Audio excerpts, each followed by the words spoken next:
Today I'm going to show you how I make this little box. I had showed in a previous video where I made a two-sided vase that I had reused a template to make this box, and someone asked me if I would make it again. This was the two-sided vase, and this was actually a bigger box. But today I'm going to show you how I use that same template to make a little box. So here it is.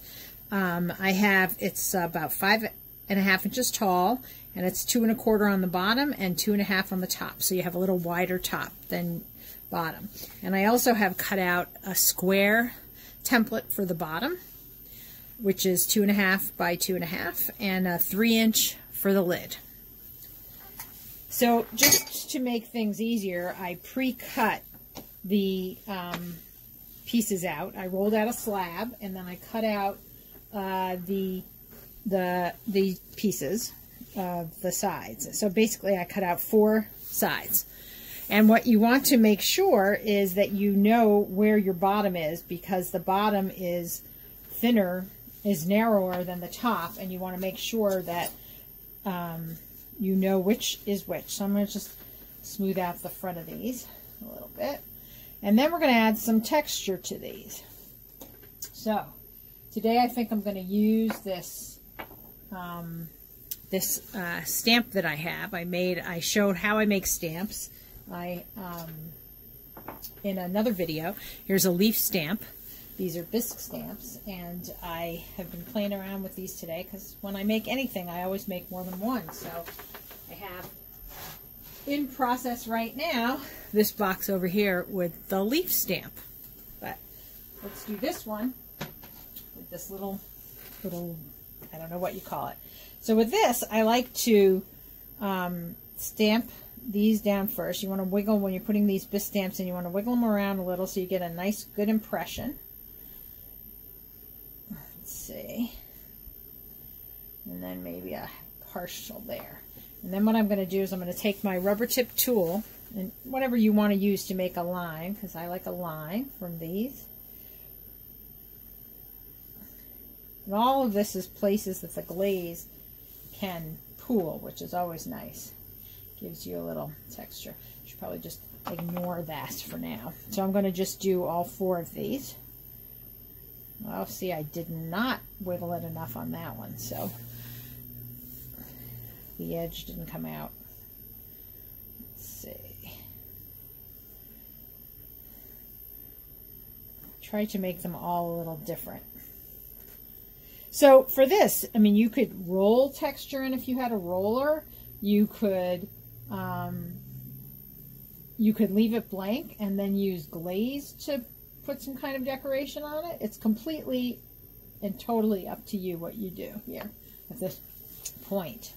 So, you know, play around with it. Try a few different things. So these are all about 1/4 of an inch. I cut them from the same slab because I wanted them to be consistent. I did the same with the bottom and lid, though those I'm probably going to roll out a little bit. Okay, so let me just show you what one of these looks like up close. Okay, there you go. And again, so this design, you can tell just by looking at it which is the top and which is the bottom. So that makes this a little bit easier to deal with. But if you're doing a design like the one I had on the box where you can't tell the top and the bottom, you got to be really careful and make sure you connect all the narrow parts when it comes time to connect. Okay, so now we're going to cut, I'm going to flip these all over because we're going to make an angle cut from the inside.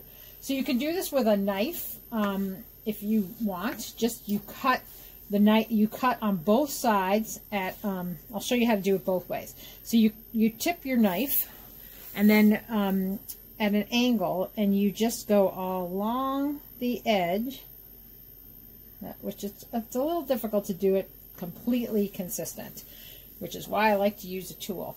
And then to make sure you're at the same angle, flip the piece over and do it again.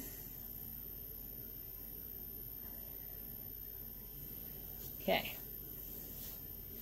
That's not bad. And I like to smooth the edge a little, even though, because it can be a little rough. All right, now I'm going to use the tool that I love using. This is by Zim, or Zim. I never quite know how to pronounce it. It's Xiem, and it's a cutting tool. So it has different angles because of the way the wire is put. So I'm going to use the 90-degree angle. So you just take it along here, and I like to hold my thumb at the end to pick off that piece and keep it from ripping, because sometimes it'll rip. So these pieces are a soft leather hard. They will stand up on their own, but they're still bendable. So that's the that's a good dryness to be at. If it's leather hard, you won't be able to bend them at all, and that would make it a little bit more difficult to attach. And if it's too soft, they get very floppy, and that's also difficult. So finding that right spot is never easy, is it? As we all know. Okay, so I forgot to smooth those other ones. So I'm going to make sure I've got my pieces set up at the right angle on the board, because when I start putting it together, I might screw up if I'm not. Although actually we're not quite there yet. The next step is I'm going to take my, I have this little piece of a whole serrated rib. I cut a little piece off. I'm going to do that. I saw it in a video, but like always, you see so many things in other people's videos and you can't remember which one you saw in what video. Maybe it was, no, I don't know. I can't remember. Anyway, I'm going to just score all these. And we'll have everything ready to go when it's time to put it together. So when I'm working on these, I usually have multiple ones going at a time, because you need the pieces to dry in between the different parts. All right, so now we have our 4 pieces. I'm going to pull my banding wheel over. Make sure I don't smash my pieces. Make sure the banding wheel's in a good spot. Yep. Okay. And I am going to use a little board and make sure that I have the piece, the narrow piece on the bottom. I mean, now it's more obvious on this one, but you can also check your design if you put design on it. I'm going to slip one side, and I'll pick up another one and slip a side. Okay, and then we're going to squeeze them together.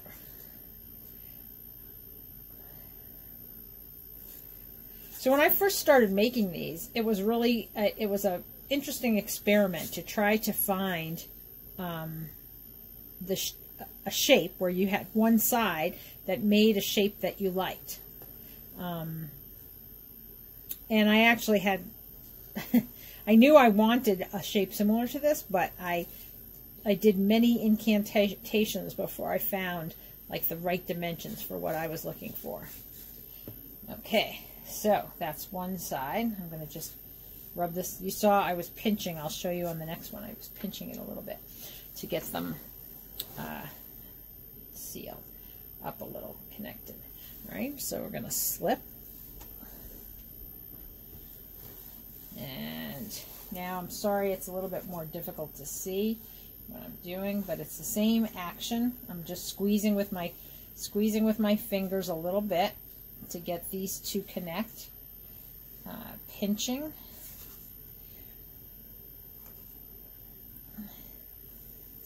and kind of pushing up against each other. And then now we have, you can see it's kind of squishing together a little, so I'm going to separate them. And when you do that, sometimes the bottom separates, but it'll be all right. And then the last one, and on this one we're going to do both sides because I'm going to put it on together. So slip both.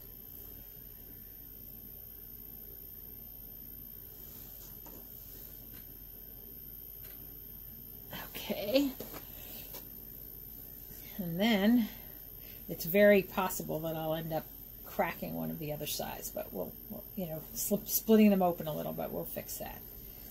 All right, so the fun thing here is you can decide whether you want your piece to be, right now I have both, a sort of an innie or an outie. And that sounds a little weird, but I'll show you what I mean in a moment.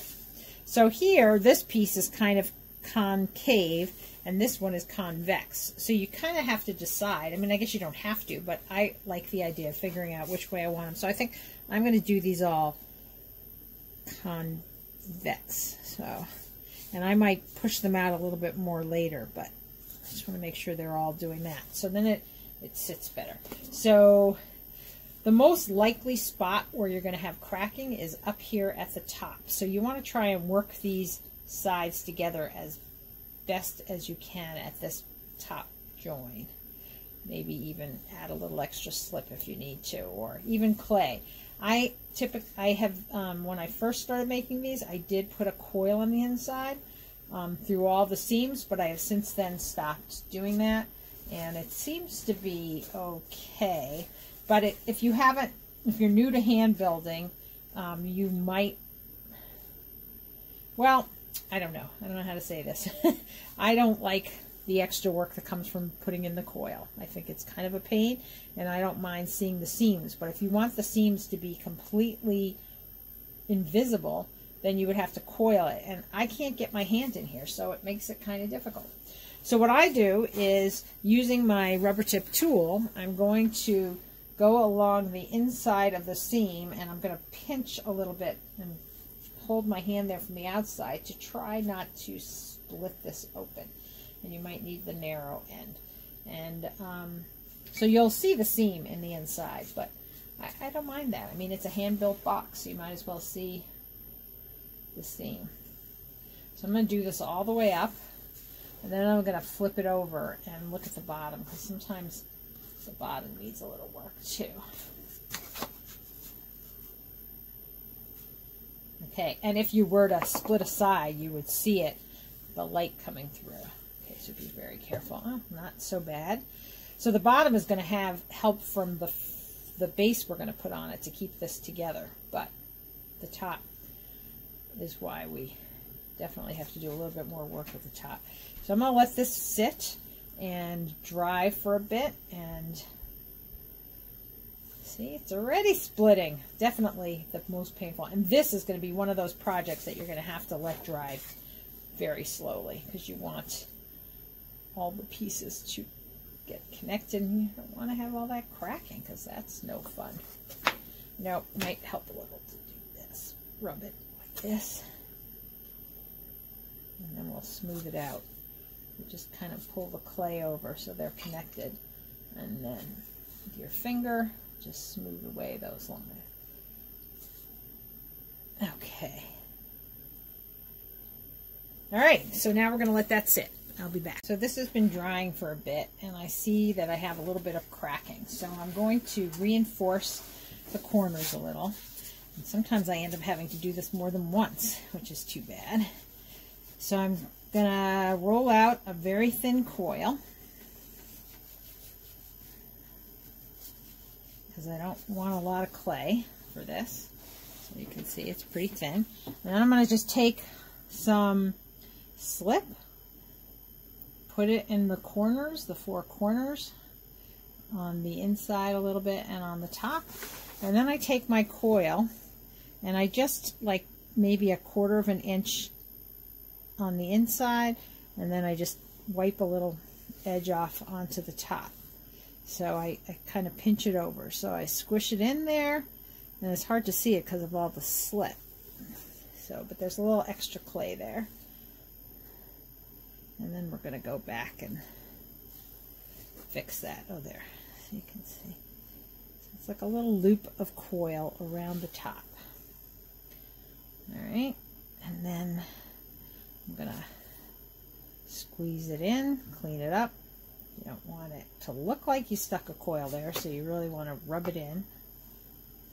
But that usually will fix it if I'm going to have any cracking. That'll kind of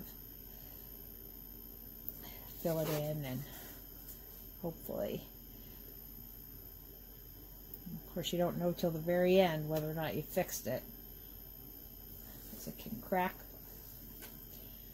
in the final firing, in the glaze firing, but hopefully that's good. So it already feels like these are stronger connections.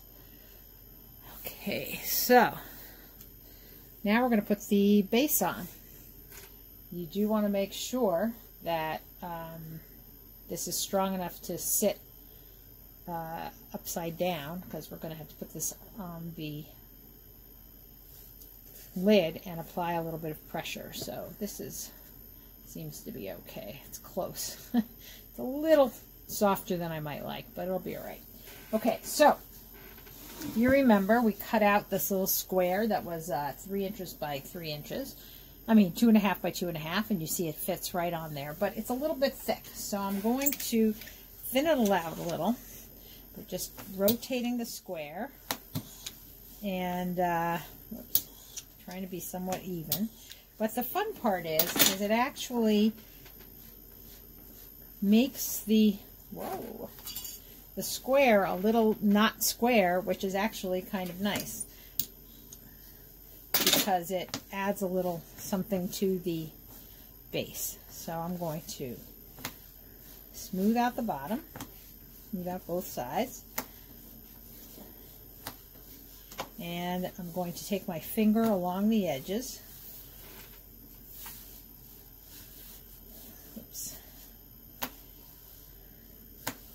And I like that it's a little curvy.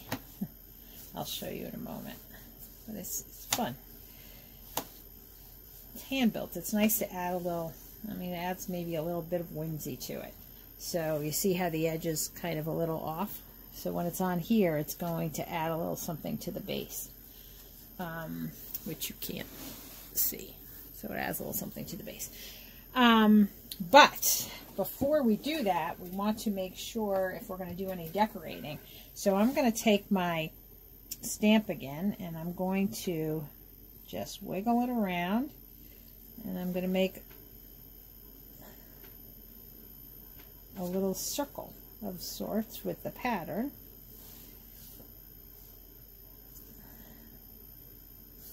Okay, and then I'm going to take my stamp with my name, and I'll put it in the center. Now I have this fun little bottom. Okay, so we turn it over and we score.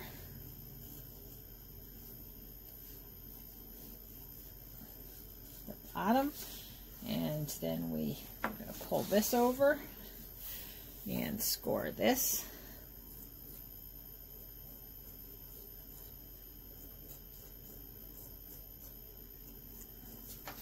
And slip.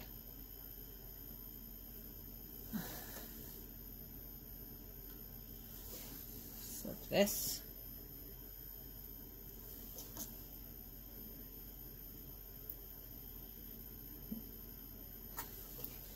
I don't like to be skimpy with my slip. Now you're going to place this on here, and you're going to, it's always helpful to have it on a banding wheel, because then you can rotate easily and see it's in the right spot. I'm going to just wiggle it a little, give it a bit of a seal, tap it. And then I'm going to take my pony roller again. Oh, I don't know if I did that on the sides, but anyway, sometimes I do. So I'm going to press it over. See how it's flattening it out? I kind of just rotate it down. Oops. And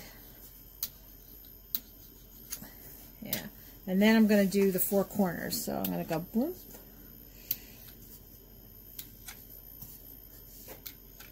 Okay. Then I'm going to, whoops, pony roller's rolling. Tap down the center a little, because I like it to be a little indented. And I'm going to take my rubber tip tool, and I'm just, not do it like that. I'm just going to go into the seam, which sometimes it's easier if you just pick it up, because right now I keep scraping. So it might be easier if I hold it in my hand, or maybe even right side up. And you can also take your finger, because I see some gaps, and I can take my finger and press it in first. That would probably have been the smarter way to do it. Yeah, okay. Squeeze out that slip and pinch those little corners. And then Then with your, you see the way this looks, you can take the tool and just go like that. Make sure you have a good seal. Do that on all 4 sides.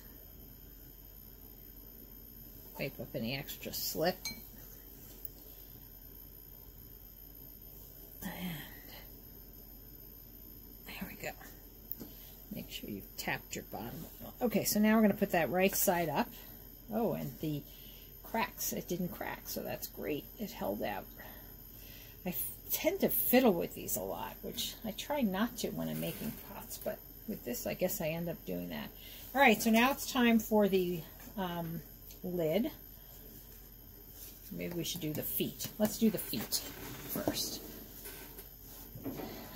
You can pick either way, depending on which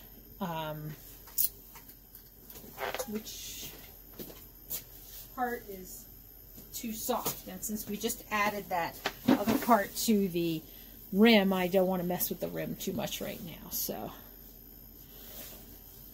I got some clay. It's a little too much. I'm going to roll out a fatter coil than I did before. So if you wanted to, you could not put feet on these. But I think the feet is kind of fun. It adds a little something to it, lifts them up a little bit, and gives them a little quirkiness that wasn't really there without the feet. All right. So I am not the best coil roller, but you kind of want to try and get them somewhat even. Okay. I'm going to take my little knife, which I seem to have misplaced. Oh, there it is. And I'm going to cut 4 little coils that are about a ½ inch in height. So here's the ½ inch. And this is not an exact science. It doesn't really matter. It's whatever you feel like doing. These are a little bit less than a ½ inch, but make them as even as possible. So I do that by, excuse me, moving the coil, lining it up on this side, and then cutting from this side. So now I have 4 little feet that are about the same height. Or maybe not. Anyway, when we're done, they'll even up because we're going to smash them down. So I'm going to, excuse me. Wow, I started with hot tea, but I'm in a cold garage, so my tea is now iced. Okay, so I scored my 4 little feet. I'll move them. I don't want them over. Turn the piece over again. Score here on the little edges.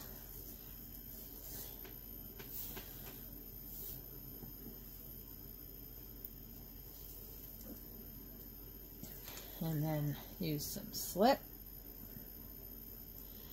And score them all that well. I'm going to do that again. Now that I have slip there. Okay. Then I take my little foot, slip it, put it down there. 2, 3, and number 4. And then right now they look like it's way, way too tall, but we're going to have a little fun with this. So I'm going to just wiggle them on, make sure I have a good join. And they're in the right spot. And then I'm going to flip it over, and I'm going to tap it a little. Push down. Be careful. Try to be as even as possible.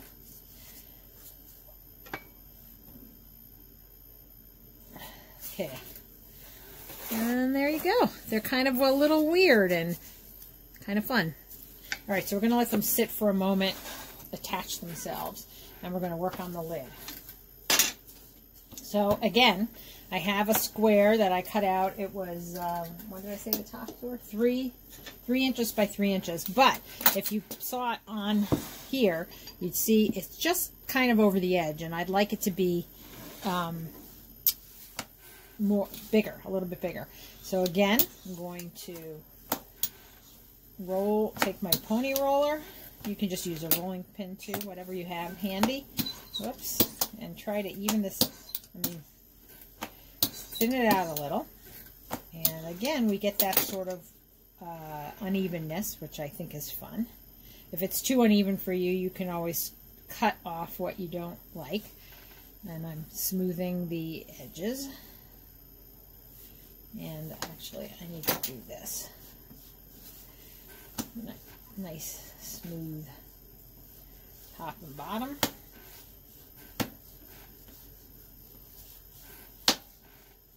Okay. And smooth that edge. And let's see how this looks.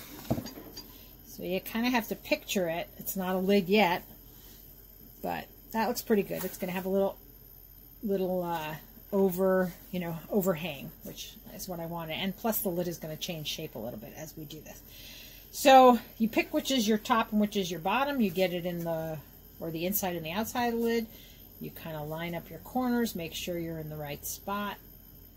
And then with a sponge, move this in a little bit more, we're going to just carefully press down because we're trying to find the edge.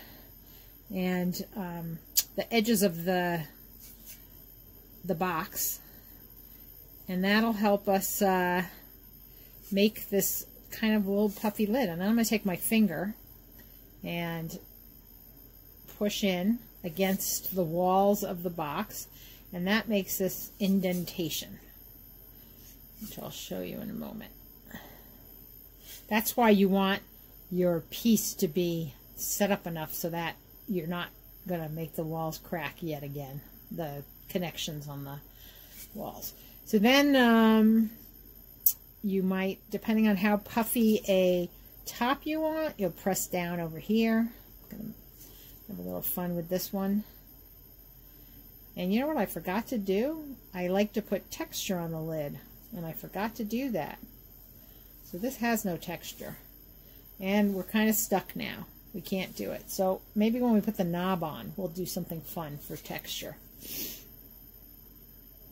But if you had wanted to stamp it at all, you should have, the time to do it is before you start making the lid. Okay. So there we go.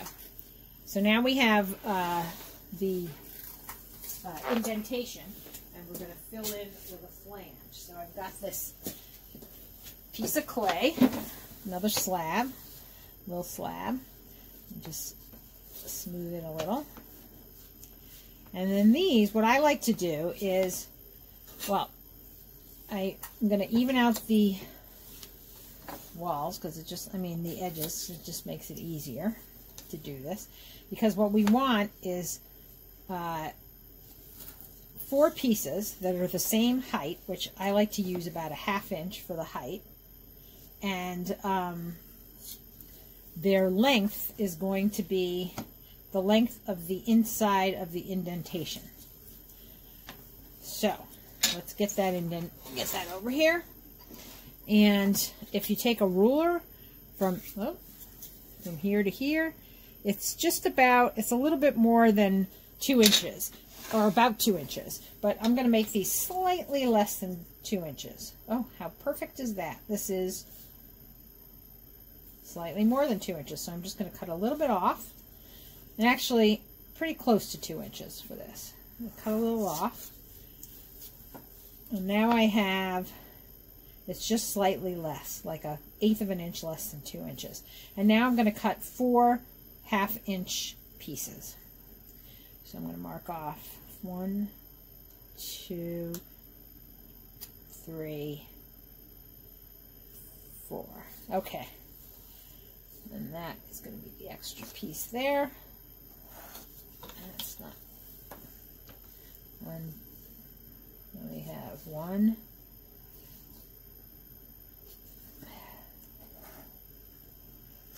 And you want them to be close, as even as possible.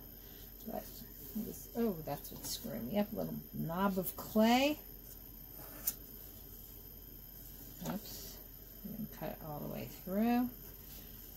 It might just be easier to do it without the ruler. We'll just press down.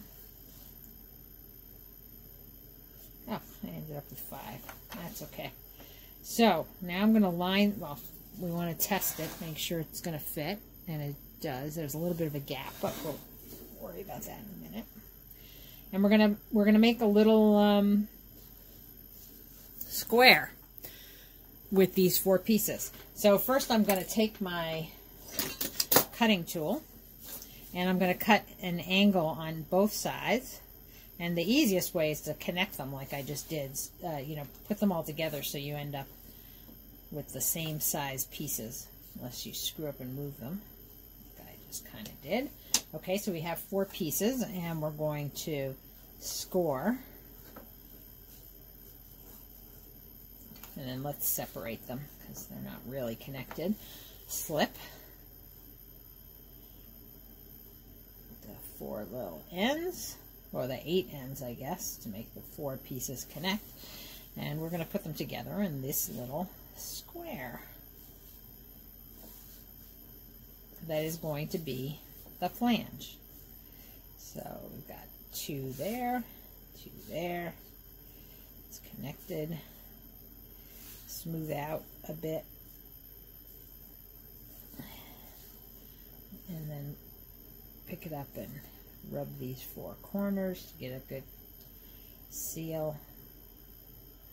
And the inside will take care of when we've got it in there attached. Okay, so is that all 4 sides? I think that was. Then we're going to score one side of this. Little square. And then we're going to move this over. Take one last look. Is there anywhere we want to play with this? Get a little more of an indent. Because remember, whatever we see here, it's going to be the puff on the other, you know, the puffiness on the other side. Okay, then we're going to take the scoring tool, score,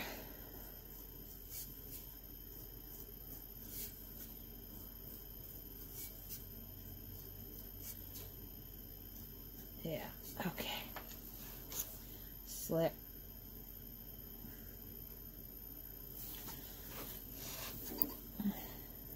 nice and slippy.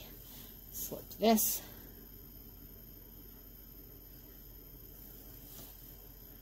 Put it in here. Oops. Alright, so I did kind of overscore a little. That's okay. So now I'm going to just kind of wiggle the sides down until they get in there.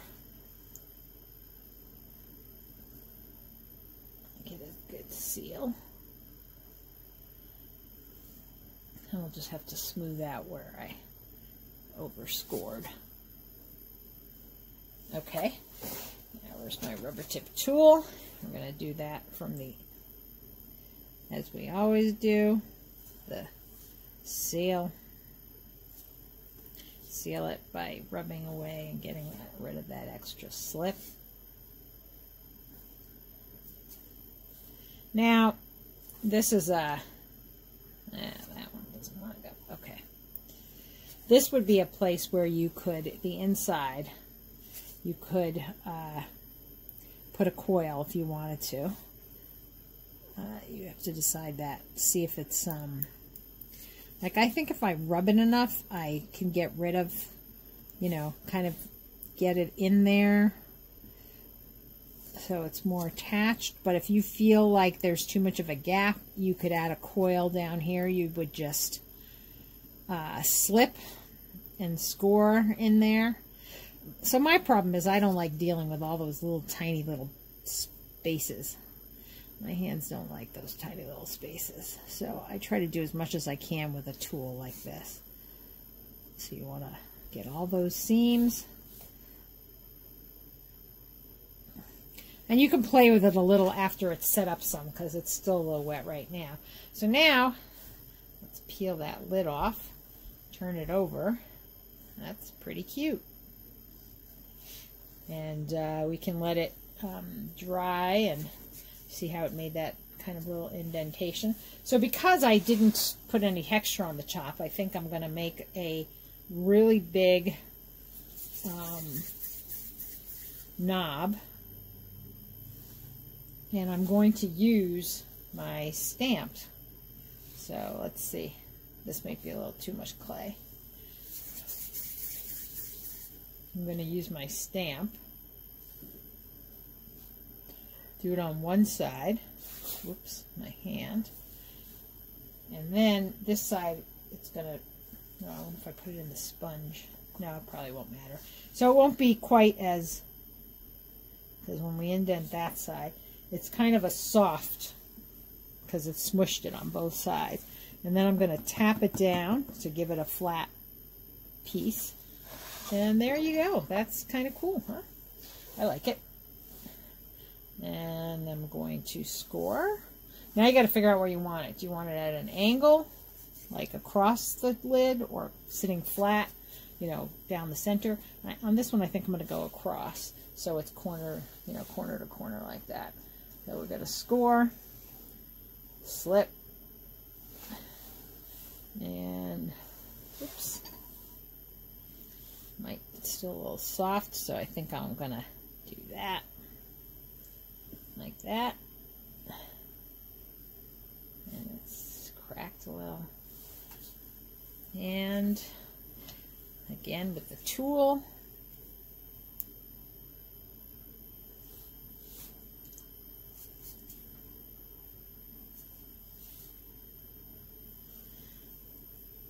and let that set up, and that's pretty much it. And let's see how this feels in my hand. Yeah, I think that'll be good. I'm not going to lift up by that now. So these need to dry really slow. I will do a little bit of cleanup on the feet. You'll want to rub the feet a little after they set up to make sure they're not rough. And again, take that rubber tool and just do that cleanup. But that's pretty much it.